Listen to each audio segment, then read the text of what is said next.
नमस्कार दोस्तों, आज की कहानी है ज़िंदगी में जो मिला है उसमें ही खुशियाँ ढूंढिए। एक पिता अपने ऑफिस के काम की वजह से बहुत परेशान रहा करता था कि इतना सारा काम है, बॉस की डांट सुनने को मिलती है और ऑफिस का जो गुस्सा था घर आकर बच्चों पे निकालता था, पत्नी पे निकालता था, घर में झगड़ा करता था। उसे लग रहा था कि उसके लाइफ में कोई खुशी नहीं है और मेरी लाइफ का होना ना होना एक बराबर है। जब कोई दोस्तों के कॉल आते थे तो कॉल नहीं उठाता था, रिश्तेदारों के आते थे, गुस्सा और चिड़चिड़ाने लगता था। एक दिन वह अपने घर में ऐसे ही बैठा हुआ था, उसका बेटा उसके पास में आया और आ कर के बोला कि पापा मेरी मदद कर दीजिए, मेरा होमवर्क करवा दीजिए। तो फिर उसने अपने बच्चे को डांट दिया और कहने लगे तुम ट्यूशन में क्या करते हो। डांट करके भगा दिया कि जाओ यहाँ से, मैं तुम्हारा होमवर्क करने के लिए ही बैठा हूँ। थोड़ी देर के बाद में जब उसका गुस्सा शांत हुआ तो उसको लगा कि जाकर एक बार बच्चे की मदद करनी चाहिए, उसका होमवर्क करवाना चाहिए। तो वह उस बच्चे के कमरे में गया तो देखा कि वो सो चुका था। बच्चे ने होमवर्क की कॉपी उसने अपने सर पे रखी हुई थी, होमवर्क करते करते ही सो गया था। उसने कॉपी उठाया और उसको लगा कि इस कॉपी को नीचे रख देते हैं ताकि बच्चा आराम से सो सके। लेकिन जैसे ही ये कॉपी नीचे रखने वाला था उसमें कुछ लिखा हुआ था। उसे लगा कि एक बार पढ़ लिया जाए बच्चे को क्या होमवर्क मिला था जिसमें उसे मदद चाहिए थी।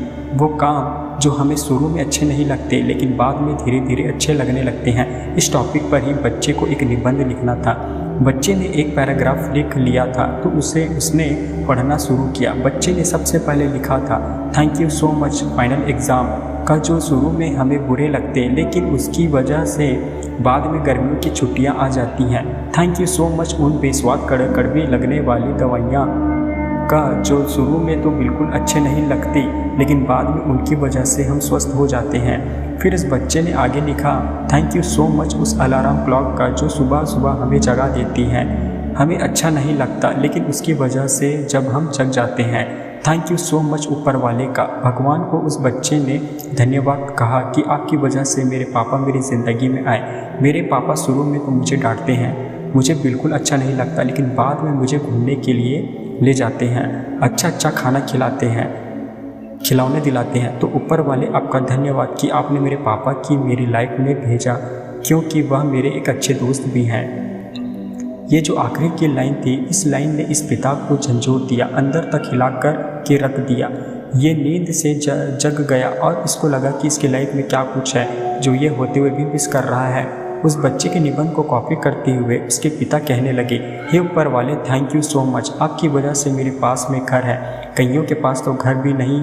क्या हुआ अगर मैं EMI चुका रहा हूँ। तो इसके बाद उसने बोला थैंक यू सो मच ऊपर वाले, आपकी वजह से मेरे पास में परिवार है, कईयों के पास तो परिवार भी नहीं होता, वो दुनिया में अकेले होते हैं। इस आदमी ने बोला थैंक यू सो मच ऊपर वाले, आपकी वजह से मेरे पास ऑफिस है, काम में थोड़ा प्रेशर है, मेरे पास में जॉब तो है, कईयों के पास तो जॉब होती ही नहीं। हे ऊपर वाले, थैंक यू सो मच इस लाइफ के लिए जो आपने मुझे दी। छोटी सी कहानी हमें पॉजिटिव रहने की सीख देती है। ज़िंदगी में जो मिला है उसमें ही खुशियाँ ढूंढिए।